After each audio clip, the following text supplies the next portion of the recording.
तमाम लोगों को मालूम है कि जगन्नाथपुरी ये बौद्ध विहार है, मगर भारत के ही लोगों को मालूम नहीं है कि जगन्नाथपुरी बुद्ध विहार है।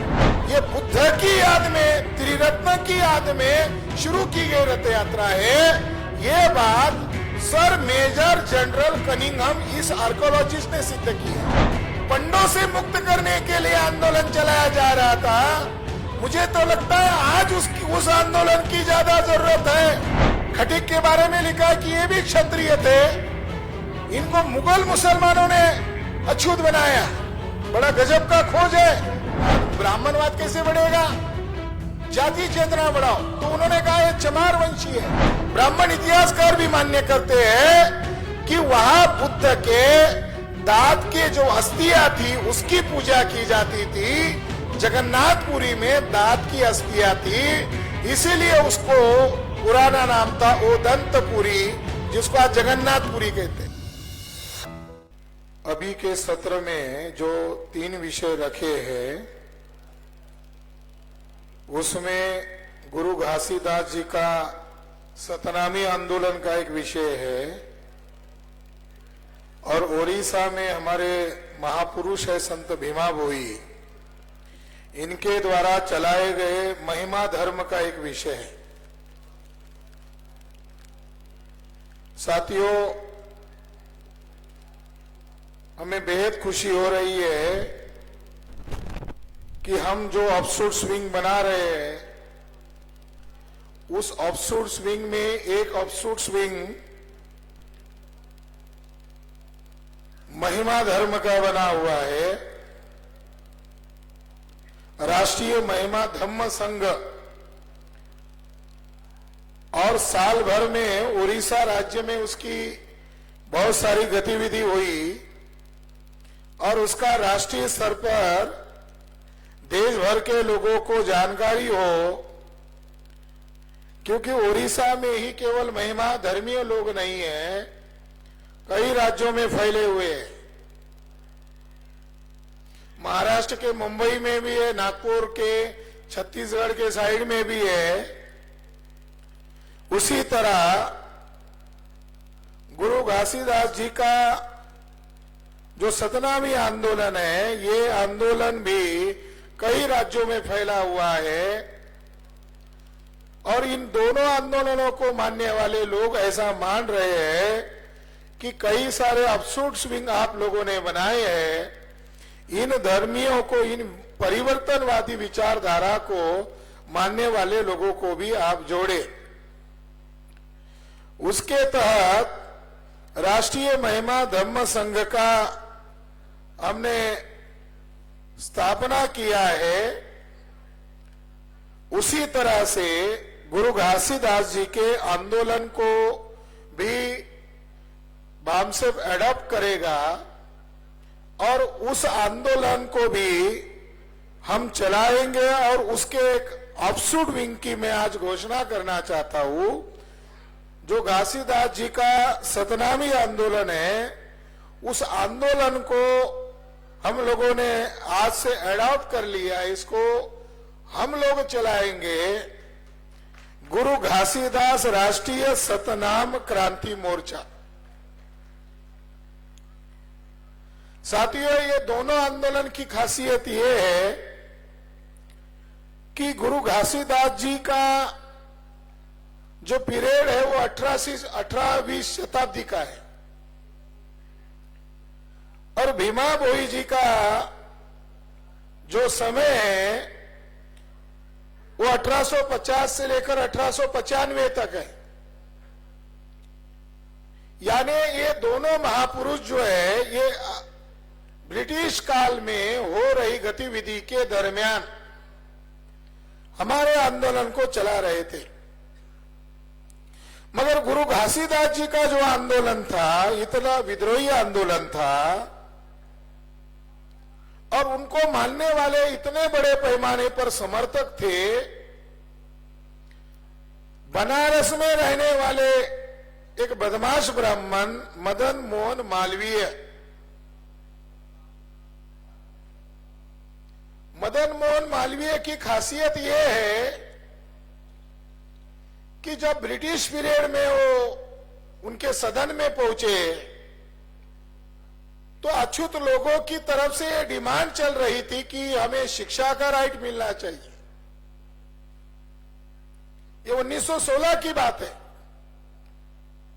तो मदन मोहन मालवीय जी ने ब्रिटिश गवर्नमेंट को यह कहा था कि अंग्रेज लोगों को इनके बारे में चिंता करने की जरूरत नहीं है, यह हम ब्राह्मणों के ऊपर छोड़ दो और ब्राह्मण तय करेंगे इनको शिक्षा देना चाहिए या नहीं देना चाहिए।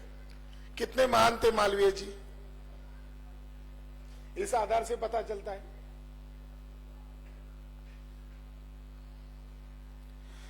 मदन मोहन मालवीय को भी गुरु घासीदास जी के आंदोलन से डर लगने लगा। यह आंदोलन 1756 के बाद आरंभ हुआ है और मालवीय कोई समकालीन भी नहीं है, गुरु घासीदास जी के समकालीन भी नहीं है। मगर बनारस में रहने वाले एक ब्राह्मण को सतनामी आंदोलन से इतना डर लगने लगा कि मालवीय ने छत्तीसगढ़ का एक ब्राह्मण नेता था सुंदरलाल शर्मा,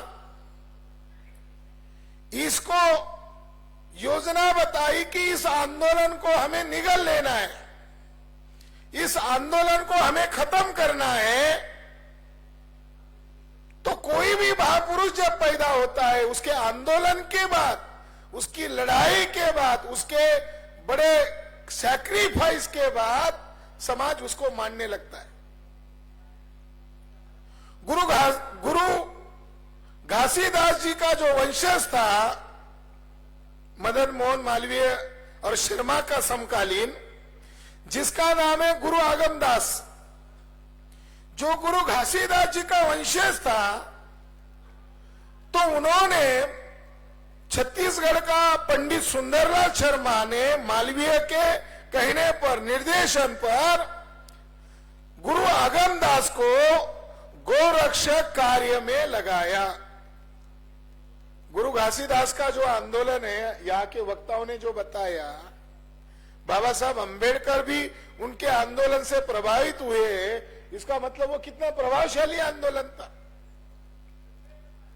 तो ब्राह्मणों ने योजना बनाकर गुरु अगमदास को, जो गुरु घासीदास का जो आंदोलन नहीं है, गुरु घासीदास का मकसद नहीं है, उद्देश्य नहीं है, ब्राह्मणवादी मकसद और उद्देश्य के काम पर लगाया, जैसे गोरक्षक कार्य पर लगाया।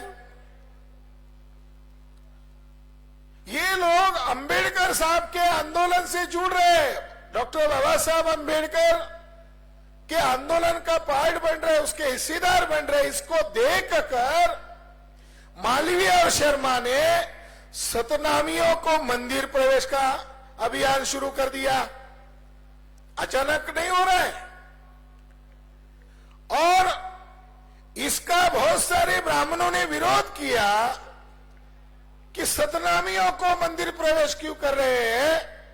शर्मा का विरोध किया तो पंडित सुंदरलाल शर्मा ने क्या किया, सतनामियों को शुद्धिकरण के नाम पर जनेऊ पहनाया और गुरु आगमदास को और सतनामियों को भी जनेऊ पहना दिया। यानी किसी आंदोलन को तबाह करने का, बर्बाद करने का तरीका है, उस आंदोलन को हाईजैक करो, उसके प्रेरणा को खत्म करो। गुरु घासीदास के जीवन पर लिखने वाले सबसे पहले कवि थे मनोहर दास नरसिंह। ये भी ब्राह्मणवाद के विरोध में थे क्योंकि वो सतनामी थे। उन्होंने एक दोहा लिखा है, इससे पता चलता है कि सतनामियों की विचारधारा कितने ब्राह्मणवाद के विरोध में थी। उन्होंने गुरु घासीदास जी को गुरु कहकर दोहे में लिखा, गुरु घासीदास की डंका सुनो, समाज के नर नारी, आर्य ब्राह्मणों ने बहकाया, रची ढोंग की लबारी। ढोंग षड्यंत्र, तरीके से गुरु घासीदास जी का जो आंदोलन है, यह आंदोलन वर्तमान में भी ब्राह्मणाइज किया जा रहा है। इस आंदोलन को खत्म करने की दुश्मनों के द्वारा साजिश की जा रही है। तो सतनामी लोगों ने भी भामसेन की परिवर्तनवादी विचारधारा को स्वीकार करते हुए उनके आंदोलन को जिंदा रखने के लिए, उनकी क्रांतिकारी विचारधारा को मानने वाले लोगों ने यह फैसला किया कि अब गुरु घासीदास जी का जो क्रांतिकारी आंदोलन है, कई राज्यों में फैला हुआ है, इस आंदोलन को देशव्यापी आंदोलन जो भामसेन चला रहा है, आजादी का आंदोलन चला रहा है, मुक्ति का आंदोलन चला रहा है, जो हमारे पुरखे इसी मकसद के लिए कुर्बानी दिया, उसमें गुरु घासीदास जी भी है। उस आंदोलन को आज हम लोगों ने अडॉप्ट किया है, इसको स्वीकार किया है और इसको संगठित रूप से हम चलाएंगे और आने वाले समय में इसके अलग अलग राज्यों में असर और परिणाम नजर आएंगे। साथियों, राष्ट्रीय महिमा धम्म संघ जो संगठन है, ये भीमा भोई जी के मार्ग पर, उनके आदेश पर चलकर काम करने वाला संगठन है। संत भीमा भोई जी का जन्म 1850 में हुआ और उनका मृत्यु 1895 में हुआ। मैं जब ओडिशा में गया तो मुझे बड़ा आश्चर्य लगा कि लोग जाति चेतना को आधार बनाकर महापुरुष को भी जाति में लपेट लेते हैं, मगर संत भीमा भोई ऐसा महापुरुष हमें नजर आ रहा है कि वो किसी जाति विशेष का नहीं है, बल्कि बहुजन समाज का वो महापुरुष है। वैसे भी संत भीमा भोई ओडिशा के कंद जनजाति के हैं, लेकिन उनको मानने वाले लोग आदिवासी तो है ही, उनको मानने वाले ओडिशा में शेड्यूल कास्ट के भी लोग हैं और अदर बैकवर्ड कास्ट के भी लोग बहुत संख्या में, यानी उनकी मान्यता ओडिशा में सबसे ज्यादा है।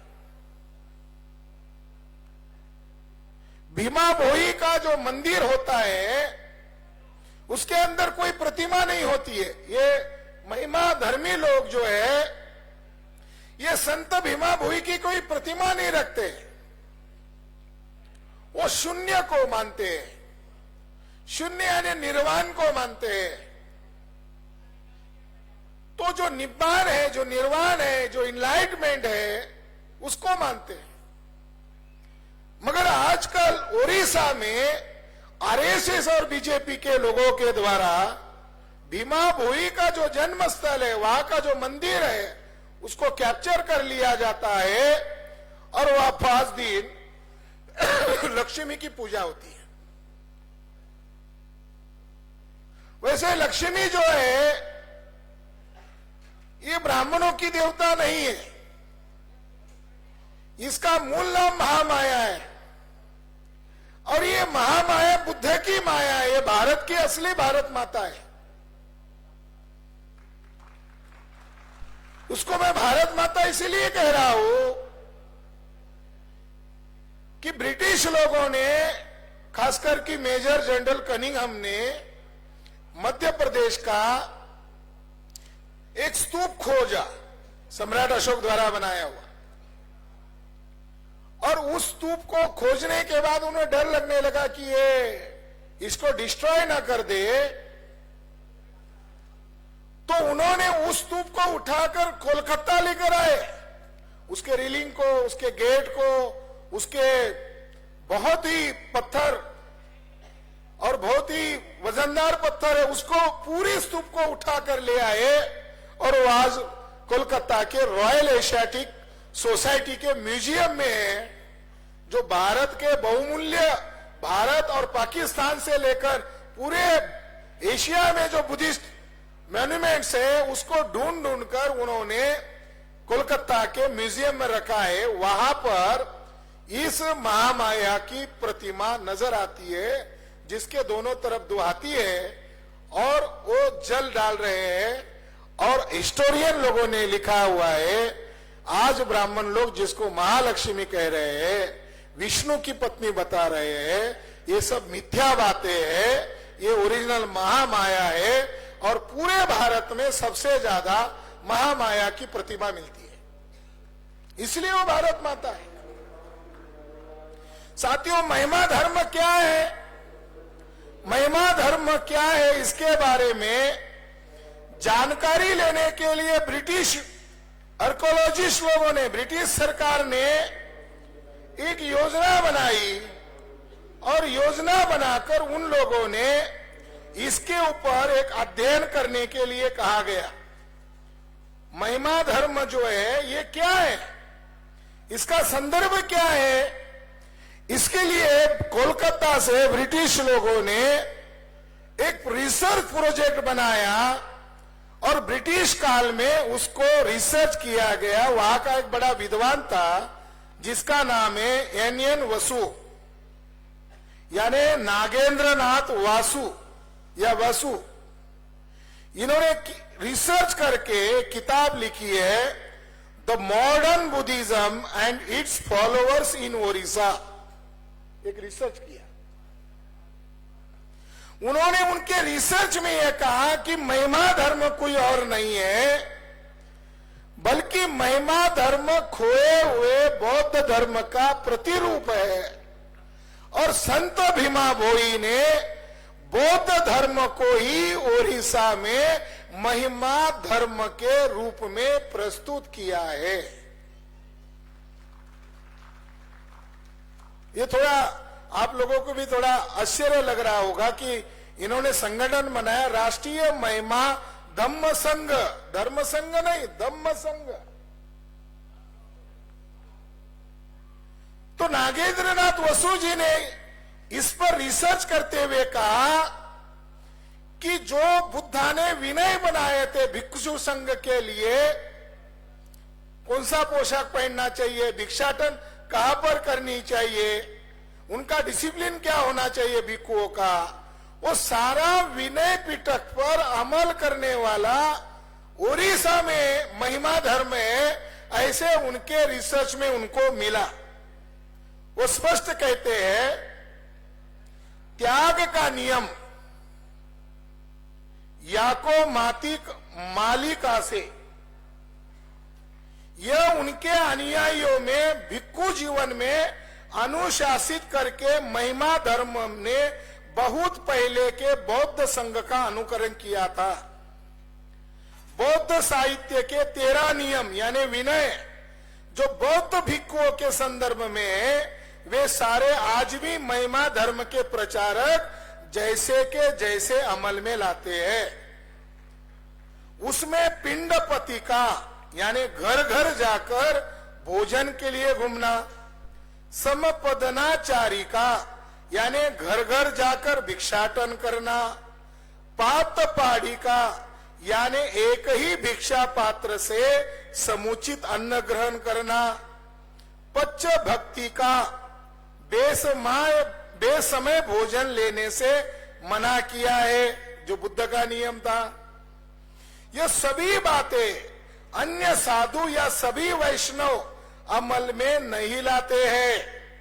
दूसरी खास बात यह है कि वैष्णव या अन्य ब्राह्मणवादी हिंदू पंथ से भिन्न खासियत महिमा धर्म की यह है कि महिमा धर्मीय नम शूद्रों से अछूतों से पका हुआ चावल भिक्षा के तौर पर लेते हैं। रिसर्च किया और रिसर्च करके ये सिद्ध किया कि महिमा धर्म जो है ये बौद्ध धर्म का ही एक अंग है। संत भीमा भोई का क्या कहना है, ये तो संशोधक का कहना है, संत भीमा भोई का क्या कहना है? वहां की लोकल लैंग्वेज में, ओरिया लैंग्वेज में उन्होंने कहा है, चाही कली मध्य रे भक्ते कंती रही, बुद्ध अवतार रूप दर्शन न पाई, विहार मंडले शून्य गादी तुलाईचे, से अलेख प्रभु धुनी कुंडे गुप्त चिवे, माया रूपे बुद्ध अवतारे नर देही, भक्ति जन हिते भक्त उद्धीरिये पाई। अर्थ होता है कलियुग में भक्त ये अपना वेश बदलकर जीवन व्यतीत करेंगे। भले ही उन्होंने बुद्ध अवतार को देखा ना हो, मगर बिहार प्रांत में गढ़ी यानी आसन पर, यानी शून्य आसन पर, वज्रासन पर बुद्ध प्रस्थापित होने वाले हैं और वे धुनी कुंड में भगवान अलेख छुपे रहेंगे। अलेखा उनके वास्तविक शक्ति के कारण मानव रूप में बुद्ध के तौर पर दोबारा अपने अनुयायियों के भले के लिए अवतारित होंगे और वे अनुयायी इस तरह से मुक्ति पाएंगे। यानी भीमा भोई ने इतना स्पष्ट लिखा है, कबीर साहब के बाद, संत रविदास साहब के बाद। उन्होंने ब्राह्मणवाद से नाता तोड़ दिया है। उन्होंने कहा मेरा गुरु बुद्ध है, यानी वो उड़ीसा में है और कह रहे हैं कि बुद्ध का जो आसन है जहां उनको ज्ञान प्राप्त हुआ, वो लिख रहे बिहार में ही हुआ है। यानी कितना हिस्ट्री का नॉलेज है। इस तरीके से साथियों, संत भीमा भोई का जो मकसद है वो न्याय, समता, समानता और भाईचारा को प्रस्थापित करना है। भीमा भोई ने संघ बनाया, प्रचारकों का संघ बनाया और भीमा भोई ने उस समय ध्येय उद्देश्य तय किया कि हमें जगन्नाथपुरी जो हमारे अलेखा का वो निवास है, अलेखा है, वह बुद्ध का वो विहार है, जगन्नाथपुरी को पंडे ब्राह्मणों से मुक्त करने के लिए महिमा धर्म की स्थापना किया। महिमा धर्म का उद्देश्य जगन्नाथपुरी जो मूल निवासियों का सेंटर था उसको आजाद करने के लिए उन्होंने प्रचारकों की फौज निर्माण की और वो लोग जगन्नाथपुरी को घेरने गए भारी संख्या में। ब्रिटिशों का राज था और पंडे ब्राह्मणों ने संत भीमा भोई के अनुयायियों का मारा पीटा, कईयों की हत्याएं कर दी और ब्रिटिश लोगों ने भी उनकी मानकर कई महिमा धर्मीय प्रचारकों को जेल में ठुसा दिया।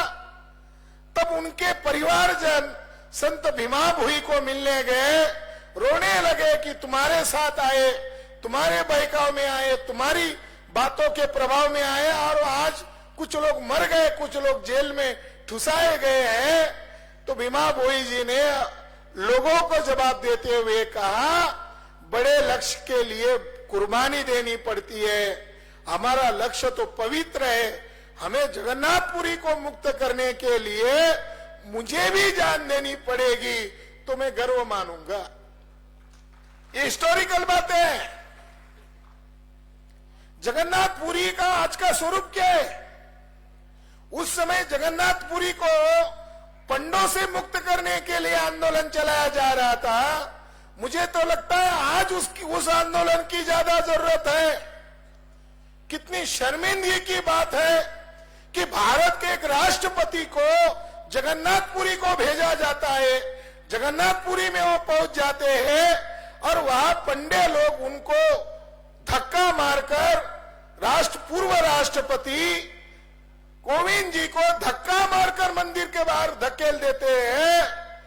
कितनी आश्चर्य की बात है, एक राष्ट्रपति जैसे व्यक्ति को जगन्नाथपुरी में बैठे हुए पंडे अवमान करते हैं, राष्ट्रपति का अपमान करते हैं। और आरएसएस बीजेपी वाले ये प्लान वे में उन्होंने किया, उनको भेजा, फिर पंडों से अपमान किया और अपमान करके मीडिया वालों ने बड़ा चढ़ा कर दिखाया। ऐसा करके भागवत जी ने ये मैसेज दिया, भले ही हमने एक डाउन टू डाउन कम्युनिटी से राष्ट्रपति बनाया है, मगर उनकी औकात ब्राह्मणों के मंदिरों में ये है। उन्होंने भी अर्जी किया, मेरे ऊपर जुल्म हुआ, काश वो हमारे पास अर्जी करते तो हम उनका न्याय करते, मगर उन्होंने हमारे पास अर्जी नहीं किया, मगर हम उसकी भर्त्सना करते। पुष्कर में गए, सीढ़ी पर ही बिठाया, ऊपर जाने ही नहीं दिया। फिर खबर बनाई मंदिर में प्रवेश नहीं। कहां है फिर संघ कार्यालय है, कहां गए, भागवत के पास गए, उनको अपमान नहीं हुआ। साथियों, स्वाभिमानी लोगों को अपमान सहा नहीं जाता है, वो समाज को तैयार करते हैं, विद्रोह करते हैं, और वो लोग महापुरुष कहलाए जाते हैं। तो भीमा भोई का जो मकसद था जगन्नाथपुरी को मुक्त करना, जगन्नाथपुरी का जो आंदोलन है, ये बुद्धिस्ट विहार है, और जगन्नाथपुरी में खासियत यह है कि वहां छुआछूत नहीं मानते। रथ यात्रा के समय छुआछूत नहीं मानते, और भेदाभेद न मानना, छुआछूत न मानना, ये अवैदिक परंपरा, ये बुद्धिस्ट परंपरा है। कनिंघम महोदय ने ये प्रूव कर दिया, ये सिद्ध कर दिया कि 12वीं शताब्दी के बाद उस मंदिर पर कब्जा किया है। और जगन्नाथपुरी के अंदर किसकी पूजा होती थी, तो सारे ब्राह्मण मान्य करते, रविंद्रनाथ टैगोर भी मान्य करते, कई विद्वान ब्राह्मण इतिहासकार भी मान्य करते हैं कि वहां बुद्ध के दांत के जो अस्थियां थी उसकी पूजा की जाती थी। जगन्नाथपुरी में दांत की अस्थियां थी, इसीलिए उसको पुराना नाम था ओदंतपुरी, जिसको आज जगन्नाथपुरी कहते। 4वीं शताब्दी में फाहियान एक चाइनीज भिक्खु आए थे, उन्होंने वर्णन किया है रिकॉर्ड में, विश्व के लोगों को मालूम है, ये भी आश्चर्य की बात है, विश्व के तमाम विद्वानों को, विश्व के तमाम लोगों को मालूम है कि जगन्नाथपुरी ये बौद्ध विहार है, मगर भारत के ही लोगों को मालूम नहीं है कि जगन्नाथपुरी बुद्ध विहार है। 7वीं शताब्दी में युवन संघ आए और उन्होंने 7वीं शताब्दी में वहां पर वो विहार के अवशेष थे, उन्होंने वहां देखा है। और जगन्नाथपुरी में जो रथ यात्रा होती है, ये रथ यात्रा किसने शुरू की, तो बुद्ध ने प्रथम धम्म चक्र प्रवर्तन सारनाथ में किया, तो सम्राट अशोक ने पूरे भारत भर में उस धम्म चक्र की याद में पूरे भारत भर में 84,000 बौद्ध विहारों के सामने नगरों के बीच में कार फेस्टिवल का आरंभ किया। कार फेस्टिवल यानी रथ यात्रा।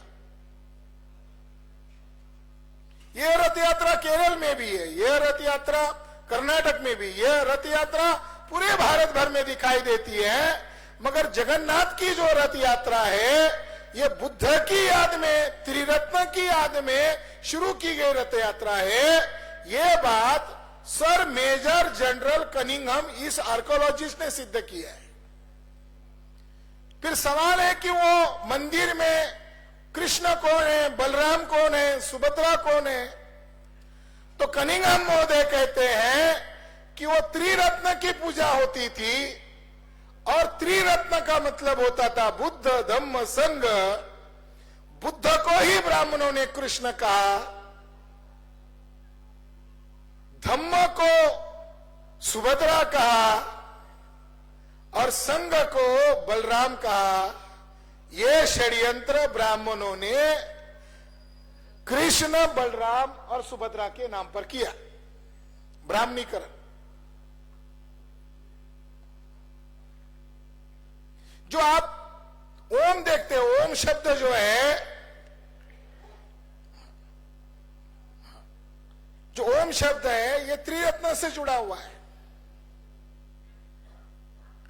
और वो शब्द भी जो है वो पाली भाषा से एक एम्बलम बनाकर बनाया हुआ है, एक प्रतीक बनाकर बनाया हुआ है। उसके अंदर भी बुद्ध धम्म संघ का संदर्भ है। इसलिए साथियों, जगन्नाथपुरी का जो मामला है, ये महिमा धर्मीय लोगों का सेंटर है और महिमा धर्मीय लोग चाहते हैं कि जगन्नाथपुरी को मुक्त किया जाए, पंडों से मुक्त किया जाए। यही सपना था संत भीमा भोई का, और वो सपना महिमा धर्मीय लोग करेंगे, ये आशा और विश्वास है।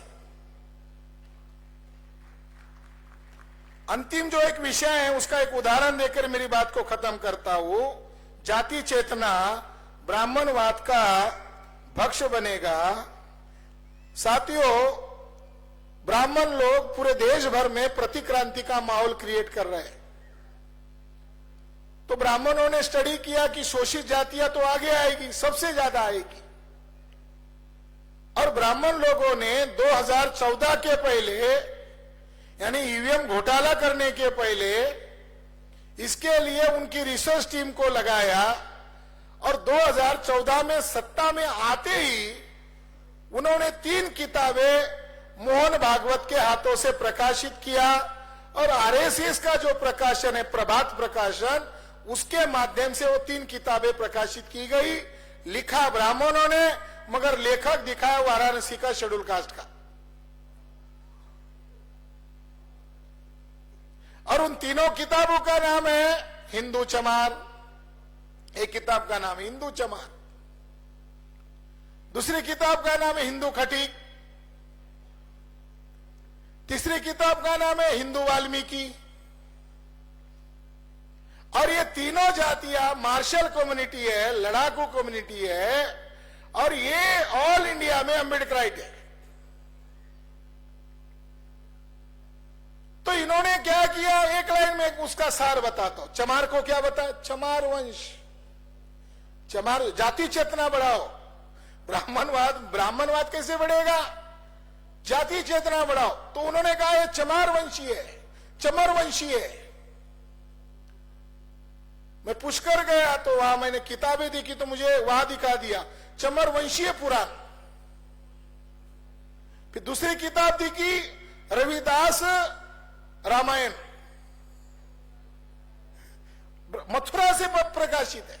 उसमें एक लाइन में उसका सार बताता हूं। ब्राह्मण ने लिखा कि चमार पहले क्षत्रिय थे, मुगल भारत में आए, फिर इन्होंने उनको अछूत बनाया, मगर वो क्षत्रिय थे। जाति चेतना 2014 की बात है, बहुत पुरानी बात नहीं है। खटीक के बारे में लिखा कि ये भी क्षत्रिय थे, इनको मुगल मुसलमानों ने अछूत बनाया। बड़ा गजब का खोज है। अछूत बनाया ब्राह्मणों ने और इल्जाम दे रहे दूसरे लोगों पर। भंगी जाति के बारे में लिखा हिंदू वाल्मीकि, इनको तो खुलेआम लिखा ब्राह्मण, वाल्मीकि ब्राह्मण थे और ये उनकी संतान है। ये पहले ब्राह्मण थे और बाद में मुगल मुसलमानों ने इनको अछूत बनाया। अगर वो पहले के ब्राह्मण थे तो ब्राह्मण को आज वो सफाई काम का काम करना चाहिए था और इनको फ्री करना चाहिए था। आज उनको ब्राह्मण भी कह रहे हो और काम गलत भी करवा रहे हो। तो साथियों, जाति चेतना से ब्राह्मणवाद मजबूत होता है। हमारा उद्देश्य, हमारा मकसद आजादी हासिल करना है। तो जाति चेतना से बाहर आकर देशव्यापी विजन को स्वीकार करना होगा। यही बात ओबीसी के जाति के साथ हो रही है, यही बात एमबीसी के जातियों के साथ हो रही है। मैं इस मौके पर इतना ही कहना चाहता हूं कि बामसेब का जो आजादी का मकसद है, व्यवस्था परिवर्तन का मकसद है, ये व्यवस्था परिवर्तन के लिए जातियों से ऊपर उठना होगा और ब्रॉड बेस उद्देश्य को ध्यान में रखकर ब्रॉड बेस ऑर्गेनाइजेशन बनाकर व्यवस्था परिवर्तन का कार्य करना होगा। यही बात कहकर मेरी बात को विराम देता हूं। धन्यवाद। जय मूल निवासी।